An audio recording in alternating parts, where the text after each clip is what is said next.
They came for a variety of reasons. They came to escape population pressure, religious persecution, poverty, and famine.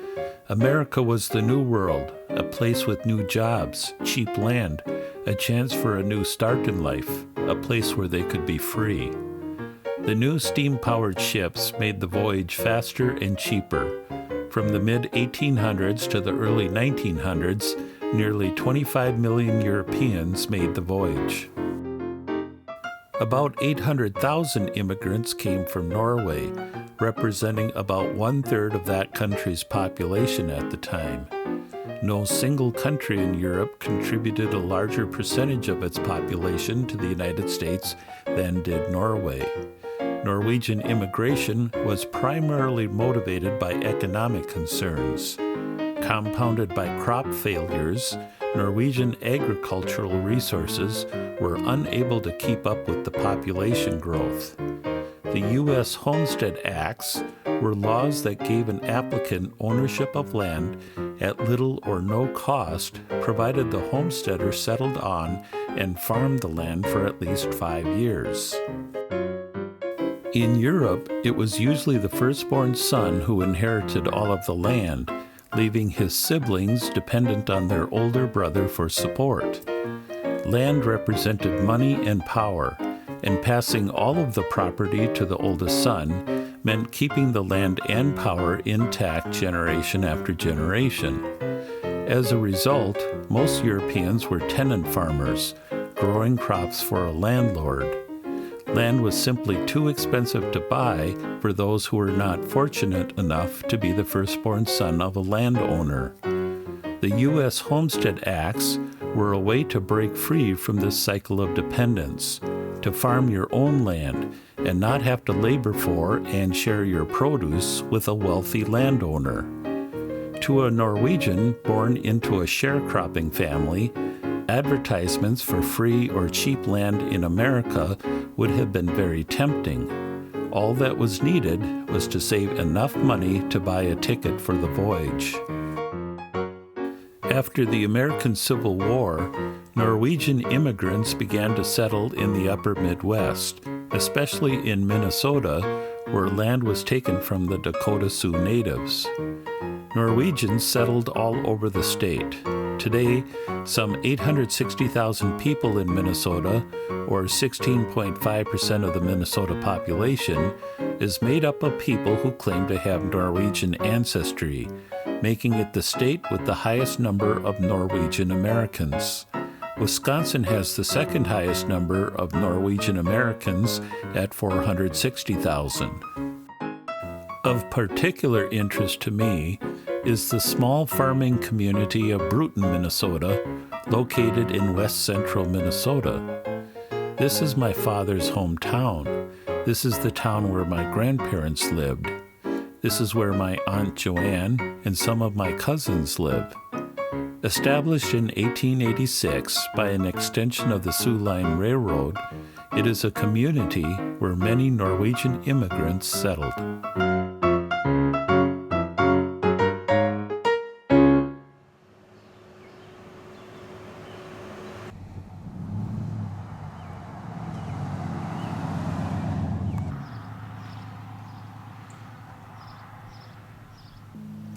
So these are my grandparents, Menville and Mabel Imsdahl.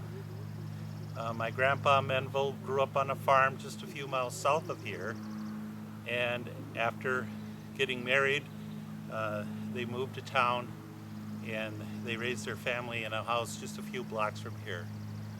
My grandparents were descendants of Norwegian immigrants, and the thing I remember most about my grandpa was his thick Norwegian accent. I used to think Grandpa talked funny when I was a kid.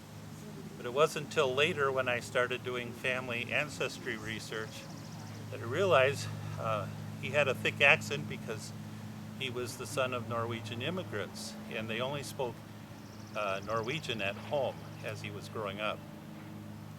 And speaking of his parents in their home, they're buried right next here. Let's take a look.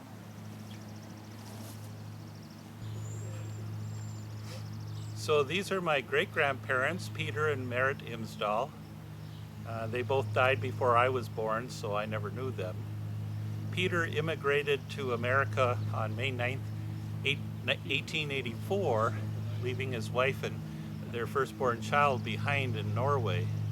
He worked as a farmhand for a few years until he had enough money to buy his own farm, and then he sent for his wife and their daughter Annabel. And they lived on a farm a few miles south of here. My grandfather Menville was born about 15 years after they immigrated. So let's go take a look at their farm now. As we drive out to their farm, we drive past thousands of acres settled by other Norwegian immigrants. U.S. Homestead Acts had few qualifying requirements. A homesteader had to be the head of the household or at least 21 years old. They had to live on the designated land, which was usually 160 acres, build a home, make improvements, and farm it for a minimum of 5 years. The filing fee was $18, or $10 to temporarily hold a claim to the land. Immigrants could qualify provided they file a declaration of intention to become a U.S. citizen. I do not know for sure whether or not Peder Imsdahl was the original homesteader for his land, or whether he bought it after somebody else failed their homestead claim. Regardless of how he got the land, it was for cheap, because he only had to work for 2 years at 50 cents per day to save up enough money to buy the land and pay for the tickets to bring his wife and daughter to America. So this is where my great-grandfather settled after he immigrated from Norway. This is where he raised his family, and this is where my grandfather was born. As you can see, the buildings are gone, it's just fields now. And it may not look like much when you compare it to the scenery that we see back in Norway with the beautiful fjords and the mountains and so forth. But to a farmer, before the age of farm tractors and modern farm equipment, this must have seemed like paradise with the flat fields and the rich soil compared to what he would have had back in Norway. And it's also interesting that he wasn't called Peder Imsdahl back in Norway. Norwegians had a different way of naming their children than the rest of Europe. He was actually called Peter Gudbrandsdølen or Peter Gudbrandsdølen, depending on which immigration documents the spelling that you believe. So to better understand why they left Norway and came here and how they named their children back in Norway, we need to go back to Norway. We start by driving to the Hollom Farm, located north of Lillehammer and just east of Stavanger, up into the mountains. The Hollom Farm is believed to be where my great-grandfather was born. There is an old saying, there are 3 ways to do things. There is the right way, there is the wrong way, and then there is the Norway. Norwegian naming traditions confirm this. The first name for the firstborn son was usually that of his maternal grandfather's first name. The firstborn daughter was named after her paternal grandmother. The second-born son was named after his paternal grandfather, and the second-born daughter was named after her maternal grandmother. After the first 2 sons and daughters, first names could be anything. The second name reflected whose son or daughter you were. If Peter's father was Gudbrand, then Peter's second name would be Gudbrandsdølen, which means in English, son of Gudbrand. A daughter of Gudbrand would be called Gudbrand's daughter, which means in English, daughter of Gudbrand. If my grandfather Menville would have been born in Norway instead of Minnesota, he would have been called Menville Peterson because he was a son of Peter. To illustrate, Ole marries Lena, Sven marries Ingrid. Lena's father is named Hans, Sven's mother is named Lena. Ole and Lena's firstborn son is thus named Hans after his maternal grandfather. His second name is Oleson because he is the son of Ole. Sven and Ingrid's firstborn daughter is named Lena after her paternal grandmother. Her second name is Sven's daughter because she is the daughter of Sven. Hans Olsson marries Lena, Sven's daughter. They have 2 sons and 2 daughters. The firstborn son is named Sven Hansen because his maternal grandfather is Sven and because he is the son of Hans. The second son is named Ole Hansen because his paternal grandfather is Ole and he too is the son of Hans. The firstborn daughter is named Lena Hansdotter because her paternal grandmother is Lena and she is the daughter of Hans. The second-born daughter is named Ingrid Hansdotter because her maternal grandmother is Ingrid and she is the daughter of Hans. Now assume the second son, Ole Hansen, marries Marit Peter's daughter, who is the daughter of Peder and Marit. They have 2 sons and 2 daughters. The first son is Peder Olsson, named after his maternal grandfather and father. The second son is Hans Olsson, named after his paternal grandfather and father. The first daughter is named Lena Olsdotter, named after her paternal grandmother and father, and the second daughter is Mari Olsdotter, named after her maternal grandmother and father. Assume Hans Olsson marries Martha John's daughter. If Martha's parents are named John and Ingrid, then their first 2 sons and first 2 daughters are named John Hansen, Ole Hansen, Marit Hansdotter, and Ingrid Hansdotter, named after their paternal and maternal grandparents and their father. With this naming tradition comes an unusual outcome. The name for the second sons of each second generation repeat themselves. With Hans Olsson and Ole Hansen appearing in every other generation, tracing family trees becomes a challenge. To make tracing even more difficult, if a son were to die before the next son were to be born, the next son would receive the name of his deceased brother. The same for daughters, making tracing family lines even more confusing. The third name identified the place or farm where the family lived and was more an address than a name. Thus, if Ole Hansen lived on the Hollom Farm, his third name would be Hollom. If one of the Hans Olssons were to move the family to the Imsdalen farm, his name would now change to Hans Olsson Imsdalen to reflect his new address. The third name did not necessarily stick with the person for life. Once they arrived in America, Norwegian immigrants were required to follow the established male line surname conventions. Typically, the male patronymic, or the name of the last farm on which he or she resided, was chosen as the last name. During their first few years in the country, immigrants might change their last name a few times from patronymic to farm name, or farm name to patronymic, and Americanize a Norwegian spelling or pronunciation. Once they became citizens, they had to stick to the name that appeared on their citizenship documents, and that became the final and formal family name. When we got to the Hollom Farm, 2 ladies noticed our interest. We got out and explained who we were. One said that she was married to a Hollom, so we suspect her husband could be my distant cousin.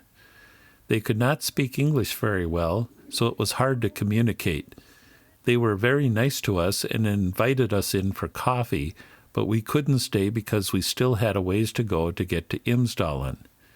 They also showed us some history books written in Norwegian about farms in the Gudbrandsdølen area, including the history of the Hollom Farm.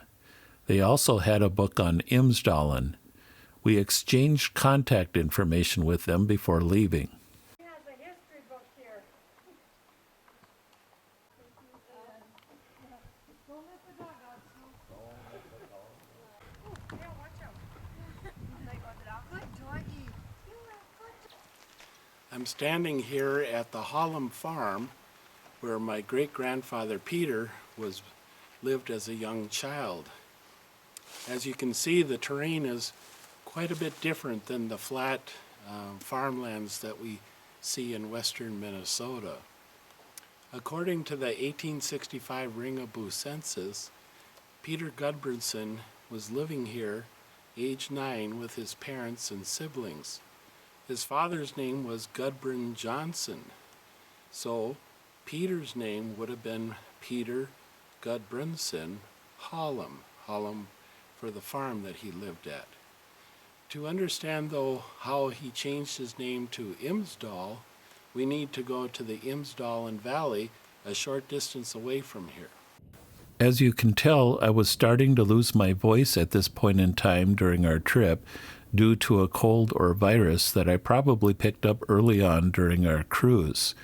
It was rainy and cold and windy for the first few ports we visited. You can't control the weather, and you can't completely avoid getting sick while on vacation. After leaving the Hollom Farm, we headed north to the town of Ringa Boo, then east to the Imsdalen Valley. Ringa Boo is where Peder and Marit were married, and where their firstborn daughter Isabel was christened. It is also the town where our good friend Sue Perkins' ancestors lived before immigrating to America. We stopped for hamburgers at a convenience store before heading up the mountain to cross over to Imsdalen. The drive took us to a plateau about 3,000 feet up, which was above the tree line. On the way, we stopped to see the Rondane Mountains off in the distance.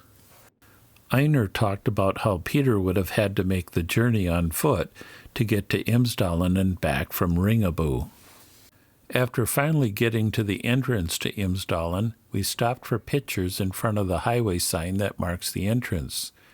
This was something I had been waiting for years to do, stand next to the sign bearing my family name. After a while taking pictures, we headed down into the valley to the Imsdalen North Farm, where my great-grandparents lived before immigrating to America. That is the foundation. And 150 years later, it's very hard to find. He had to farm this hill. Yes, How do you farm this hill? it's a very good hill. It's a very good hill. You see there are no rock piles. Okay. So, and he had his house on top here because then he didn't have to haul things up. So here we are at the Imsdalen North Farm, about 20 miles from the Hollom Farm that we just visited. Now we know that Peter's family moved here because the 1875 Ringa Boo census has Peter's father, Gudbrandsdølen, and his wife and their children living here at the Imsdalen North Farm. Now Peter Gudbrandsson is not listed on the 1875 census because he would have been 18 or 19 years old at the time and probably living on his own on some other farm close by, probably still in this Imsdalen Valley. We know this is where Peder and Marit met because they were living at the Hollom Farm, and now they move here to the Imsdalen North Farm, and this is where Marit is listed as age 13, living with her parents in an adjacent Imsdalen North Farm. So this is where Peder and Marit met, and this explains why they changed their name from Peder Gudbrandsson Hollom to Peder Gudbrandsson Imsdalen when he immigrated to America, because this would have been the last farm that he lived in Norway before coming to America. You can also see that this is very, very rough terrain to try to farm in. It's fertile soil, but imagine trying to farm this steep slope here before the age of modern farm equipment.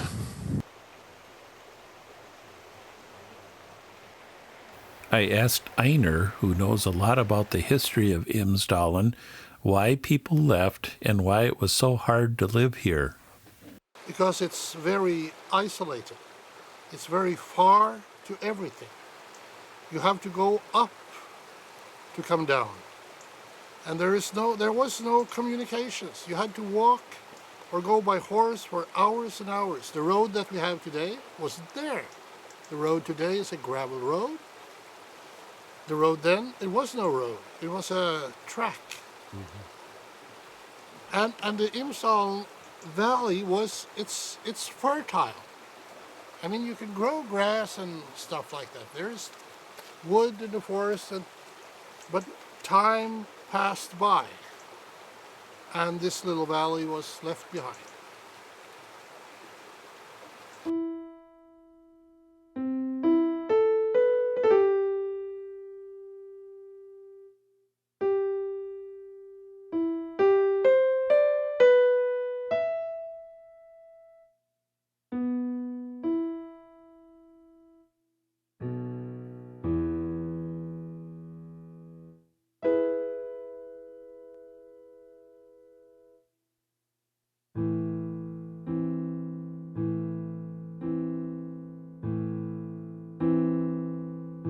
Coming here makes it very clear in my mind why my Norwegian ancestors left Norway and moved to Minnesota. Even today, driving by car, it takes over an hour to get to the closest gas station or grocery store. Imsdalen is a long way from everywhere. Some of the buildings in the valley have been preserved. The schoolhouse where all of the children in the valley were educated has been well maintained. The Homestead Farm is still standing, where Marit's sister Mari married Matthias Johannesson Huset and raised their family. This is where Mari's firstborn son, Hans Huset, along with his wife Gunda, raised their family. A great-grandchild of Mari would be my third cousin. We did not make any contact with the current owners to see if someone from the family still owns it today. Einar said nobody lives in the Imsdalen Valley year-round anymore.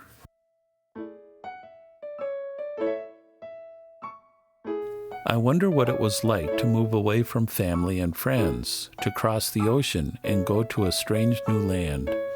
While some relatives stayed behind in Norway, others also immigrated to America. Peter's brothers, Hans Imsdahl and Christ Imsdahl, immigrated as well, while his parents and other siblings stayed behind in Norway. Marit's brothers, Ole Imsdahl and Hans Imsdahl, who also took the name Imsdahl, immigrated to Minnesota, as well as her father, Hans Engebretsen Imsdalen. Hans died in 1900 and is buried at a country cemetery south of Bruton. His headstone shows the name Imsdalen, which means the family was still using the Norwegian spelling years after they had immigrated. My dad said his grandparents never talked about Norway. There was never any talk of the relatives left behind. It is as though Norway was in a different lifetime for them. Minnesota was now their home. It is sad when you think of entire families being split apart by mass immigration. Peter died in 1949. Marit died in 1956. She lived 70 years in Minnesota, but never learned to speak English.